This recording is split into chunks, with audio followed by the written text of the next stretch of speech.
26 April brigade সমাবেশ হবে কিনা এটা এখনো কনফার্ম হয়নি, কারণ সেনাবাহিনী হেডকোয়ার্টার 26 তারিখে ব্রিগেডের সমাবেশ হওয়ার অনুমতি দেননি।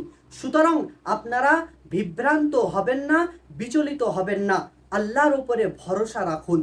আর বিশেষ করে যারা কোনো ব্যক্তি বিশেষদেরকে গাদ্দার বলে কমেন্ট বক্স ভরিয়ে দিচ্ছেন এবং অমুসলিমদের ভাষায় অকাট্যভাবে গালাগালি দিচ্ছেন, তাদের কাছে আমি বলতে চাই, আপনারা যদি 5 ওয়াক্ত নামাজি না হয়ে থাকেন তাহলে আজ থেকে 5 ওয়াক্ত নামাজ আদায় করার প্রতিজ্ঞা করুন এবং প্রতি নামাজের পরে ব্রিগেড সমাবেশ হওয়া নিয়ে আল্লাহর কাছে দোয়া করুন।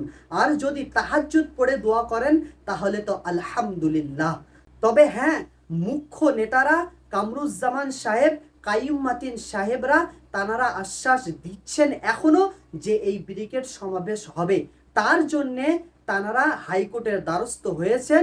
আপনারা আল্লাহর উপরে ভরসা রাখুন, আল্লাহ যদি চায় তাহলে অবশ্যই এই সমাবেশ ব্রিগেডেই হবে।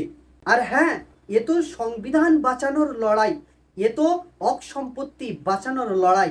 আমি তো আসছি, আপনারাও আসছেন তো।